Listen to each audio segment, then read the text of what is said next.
Welcome to the Spitzen-Körper Thelema. We are reading from H.P. Blavatsky's Nightmare Tales, published in 1892, a collection that sits uneasily between journalism and occult documentation.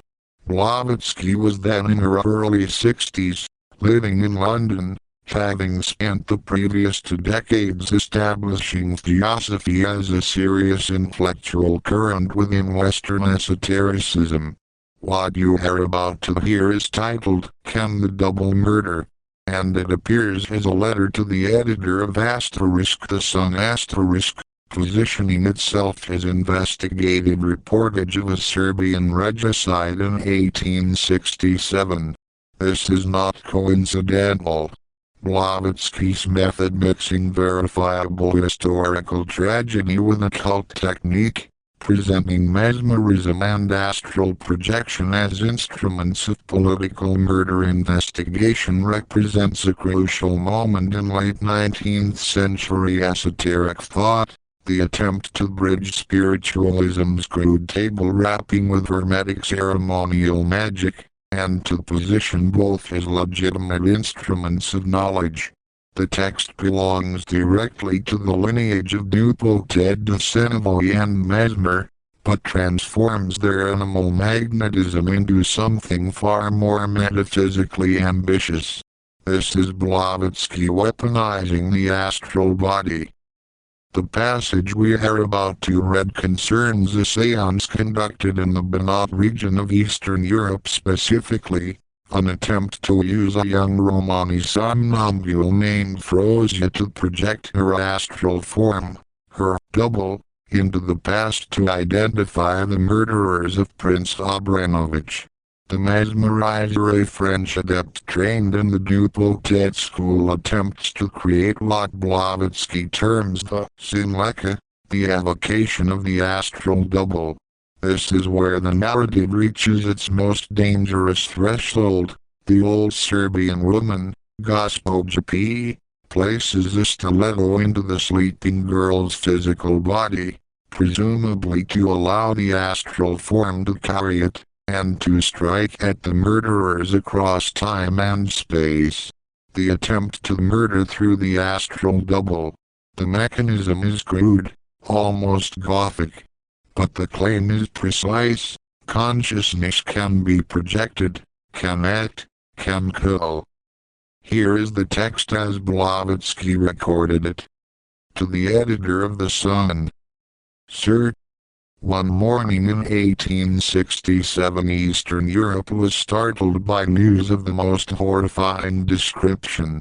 Michael Obrenović, reigning Prince of Serbia, his aunt, the Princess Catherine Orkadenka, and her daughter had been murdered in broad daylight, near Belgrade, in their own garden, assassin or assassins remaining unknown.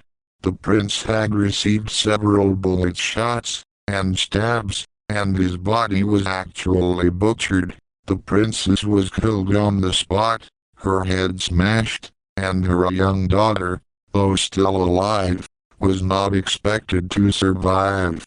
The circumstances are too recent to have been forgotten, but in that part of the world, at the time, the case created a delirium of excitement. In the Austrian dominions and in those under the doubtful protectorate of Turkey, from Bucharest down to Trieste, no high family felt secure. In those half-oriental countries every monarchy has its Capuletti, and it was rumored that the bloody deed was perpetrated by the Prince Karageorgevich, or Cernov Georgi, as he is usually called in those parts. Several persons innocent of the act were, as is usual in such cases, imprisoned, and the real murderers escaped justice. A young relative of the victim, greatly beloved by his people, a mere child, taken for the purpose from a school in Paris, was brought over in ceremony to Belgrade and proclaimed Gospodar of Serbia. In the turmoil of political excitement, the tragedy of Belgrade was forgotten by all but an old Serbian matron who had been attached to the Obrenović family, and who, like Rachel, would not be comforted for the death of her children.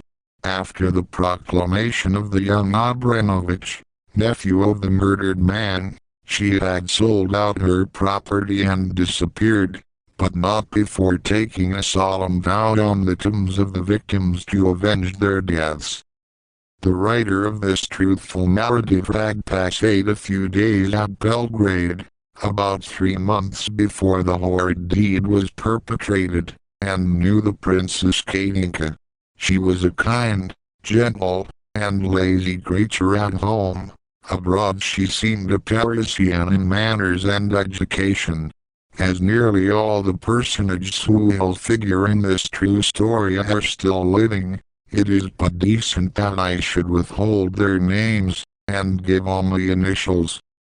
The old Serbian lady seldom left her house, going but to see the princess occasionally. Crouched on a pile of pillows and carpeting, clad in the picturesque national dress, she looked like the Crimean Sibyl in her days of calm repose. Strange stories were whispered about her occult knowledge, and thrilling accounts circulated sometimes among the guests assembled round the fireside of the modest inn. Our fat landlord's maiden's cousin had been troubled for some time past by a wandering vampire, and had been bled nearly to death by the nocturnal visitor. And while the efforts and exorcisms of the parish pope had been of no avail, the victim was luckily delivered by Gospodja P., who had put to flight the disturbing ghost by merely shaking her fist at him, and shaming him in his own language. It was in Belgrade that I learned for the first time this highly interesting fact in philology, namely, that spooks have a language of their own. The old lady, whom I will call Gospodja P., was generally attended by another personage destined to be the principal actress in our tale of horror. It was a young gypsy girl from some part of Romania, about 14 years of age. Where she was born, and who she seemed to know as little as anyone else.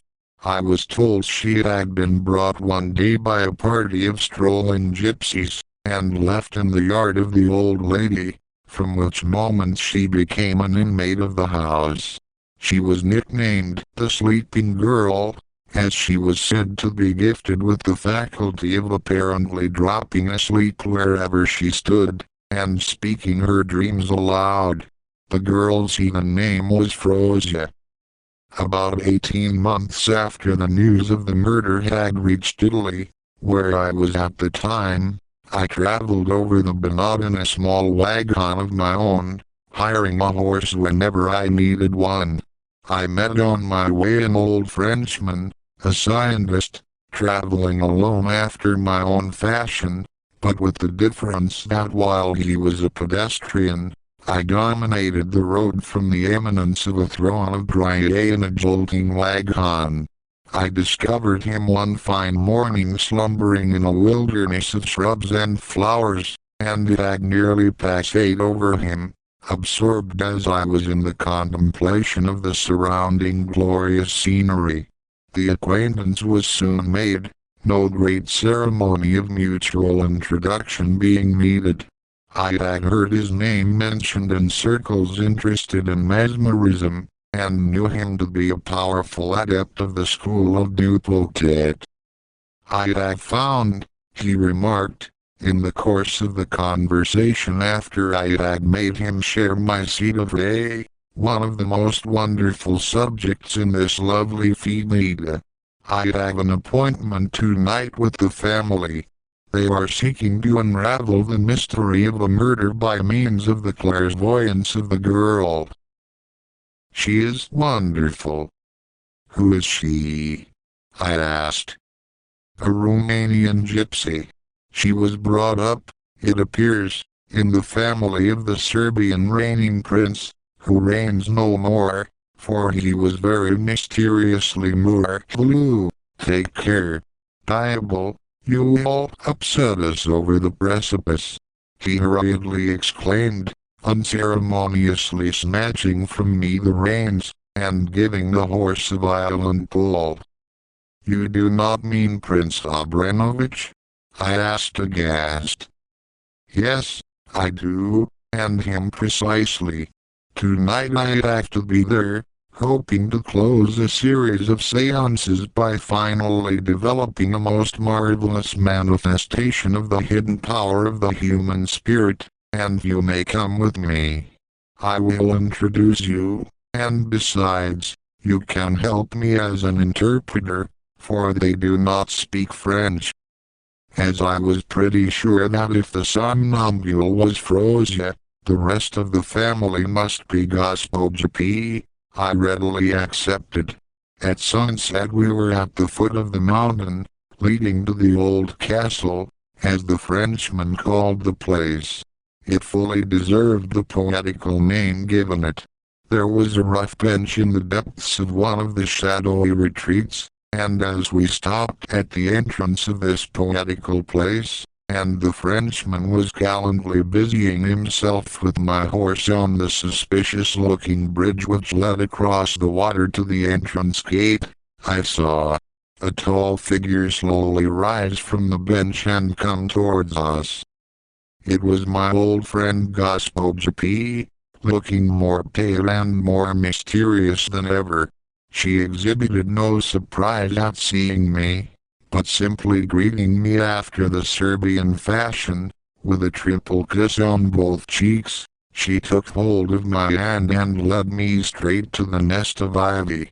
Half reclining on a small carpet spread on the tall grass, with her back leaning against the wall, I recognized our Frozia.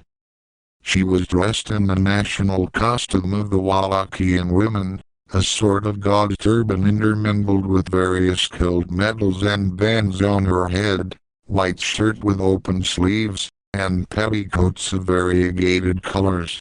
Her face looked deadly pale, her eyes were closed, and her countenance presented that stony, sphinx-like look which characterizes in such a peculiar way the entranced clairvoyant somnambule. If it were not for the heaving motion of her chest and bosom, ornamented by rows of medals and bead necklaces which feebly tinkled at every breath, one might have thought her dead, so lifeless and corpse-like was her face.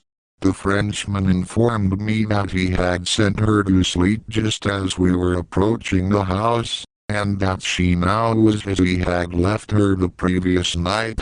He then began busying himself with the Suje, as he called Frozia. Paying no further attention to us, he shook her by the hand, and then making a few rapid passes stretched out her arm and stiffened it. The arm, as rigid as iron, remained in that position. He then closed all her fingers but one, the middle finger, which he caused to point at the evening star, which twinkled in the deep blue sky. Then he turned round and went over from right to left, throwing on some of his fluids here, again discharging them at another place, busying himself with his invisible but potent fluids, like a painter with his brush when giving the last touches to a picture. The old lady, who had silently watched him, with her chin in her hand the while, put her thin, skeleton-looking hands on his arm and arrested it, as he was preparing himself to begin the regular mesmeric passes. "Wait," she whispered, "till the star is set and the 9th hour completed. The Vertilaki are hovering round, they may spoil the influence." "What does she say?" inquired the mesmerizer, annoyed at her interference. I explained to him that the old lady feared the pernicious influences of the Vertilaki. "Vertilaki? What's that, the Vertilaki?" exclaimed the Frenchman. "Let us be satisfied with Christian spirits. if they honor us tonight with a visit, and lose no time for the Verdelaki. I glanced at the Gospodja.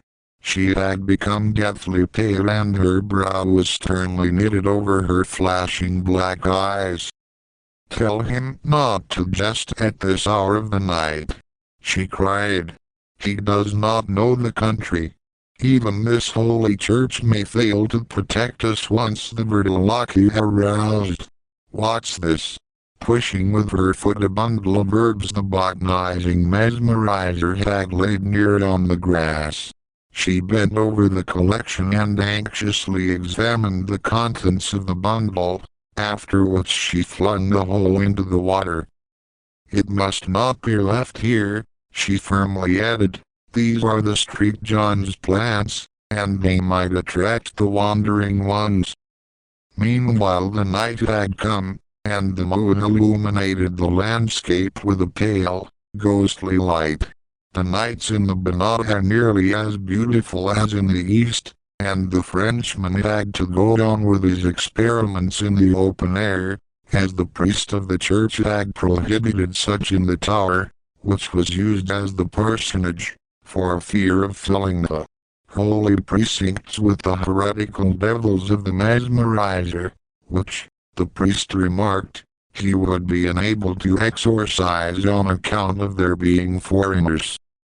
The old gentleman had thrown off his traveling blouse, rolled up his shirt sleeves, and now, striking a theatrical attitude, began a regular process of mesmerization. Under his quivering fingers the oatmeal fluid actually seemed to flash in the twilight. Frozia was placed with her figure facing the moon, and every motion of the entranced girl was discernible as in daylight. In a few minutes large drops of perspiration appeared on her brow, and slowly rolled down her pale face, glittering in the moonbeams. Then she moved uneasily about and began chanting a low melody, to the words of which the Gospodja, anxiously bent over the unconscious girl, was listening with avidity and trying to catch every syllable. With her thin finger on her lips, her eyes nearly starting from their sockets, her frame motionless, the old lady seemed herself transfixed into a statue of attention. The group was a remarkable one, and I regretted that I was not a painter. What followed was a scene worthy to figure in Macbeth. At one side she, the slender girl, pale and corpse-like, writhing under the invisible fluid of him who for the hour was her omnipotent master, at the other the old matron, who, burning with her unquenched fire of revenge, stood waiting for the long-expected name of the prince's murderer to be at last pronounced. The Frenchman himself seemed transfigured, his grey hair standing on end. His bulky clumsy form seemed to have grown in a few minutes. All theatrical pretense was now gone, there remained but the mesmerizer, aware of his responsibility, unconscious himself of the possible results, studying and anxiously expecting. Suddenly Frozia, as if lifted by some supernatural force, rose from her reclining posture and stood erect before us, again motionless and still, waiting for the magnetic fluid to direct her. The Frenchman, silently taking the old lady's hand, placed it in that of the somnambulist, and ordered her to put herself in rapport with the Gospodja. "What southeastest thou, my daughter?" softly murmured the Serbian lady. "Can your spirit seek out the murderers?" "Search and behold," sternly commanded the mesmerizer, fixing his gaze upon the face of the subject. "I am on my way I go," faintly whispered Frozia, her voice seeming not to come from herself, but from the surrounding atmosphere. At this moment something so strange took place that I doubt my ability to describe it. A luminous vapor appeared, closely surrounding the girl's body. At first about an inch in thickness, it gradually expanded, and, gathering itself, suddenly seemed to break off from the body altogether and condense itself into a kind of semi-solid vapor, which very soon assumed the likeness of the somnambule herself. Flickering about the surface of the earth, the form vacillated for 2 or 3 seconds, then glided noiselessly toward the river. It disappeared like a mist, dissolved in the moonbeams, which seemed to absorb it altogether. I had followed the scene with an intense attention. The mysterious operation, known in the East as the avocation of the scin-lecca, was taking place before my own eyes. To doubt was impossible, and Ted was right in saying that mesmerism is the conscious magic of the ancients, and spiritualism the unconscious effect of the same magic upon certain organisms. As soon as the vaporous double had smoked itself through the pores of the girl, Gospodja had, by a rapid motion of the hand which was left free, drawn from under her pelisse something which looked to us suspiciously like a small stiletto, and placed it as rapidly in the girl's bosom. The action was so quick that the mesmerizer, absorbed in his work, had not remarked it, as he afterwards told me. A few minutes elapsed in a dead silence. We seemed a group of petrified persons. Suddenly a thrilling and transpiring cry burst from the entranced girl's lips. She bent forward, and snatching the stiletto from her bosom, plunged it furiously round her, in the air, as if pursuing imaginary foes. Her mouth foamed, and incoherent, wild exclamations broke from her lips, among which discordant sounds I discerned, several times to familiar Christian names of men. The mesmerizer was so terrified that he lost all control over himself, and instead of withdrawing the fluid he loaded the girl with it still more. "Take care," exclaimed I. "Stop. You will kill her, or she will kill you." But the Frenchman had unwittingly raised subtle potencies of nature over which he had no control. Furiously turning round, the girl struck. What we witness in this text is a precise escalation from spiritualism into what Blavatsky explicitly calls conscious magic.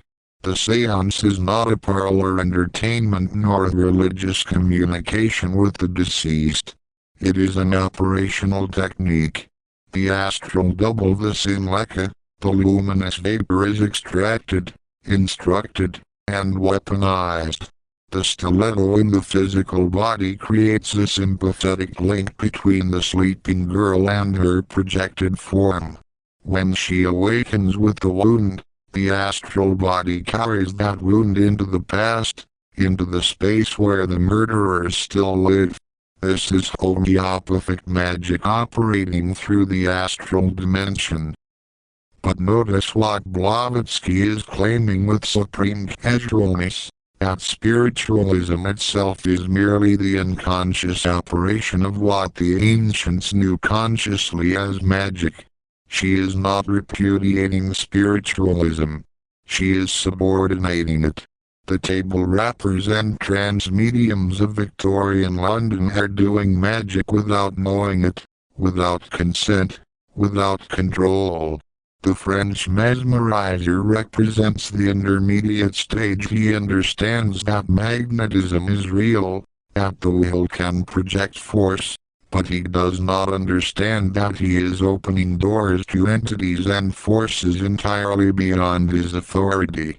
Gospodja P., the old Serbian woman, represents the Adept. She knows the Verdalaki will come. She knows that St. John's plants attract the wandering dead. She knows that you cannot strike across time without first establishing sympathetic correspondence between the physical body and its astral reflection.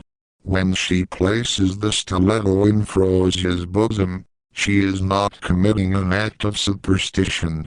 She is completing a circuit. The girl is the conductor, the weapon is the conduit. The old woman's will sustained for 18 months through her vow on the victim's tombs is the current. This narrative seeped directly into 20th century occultism.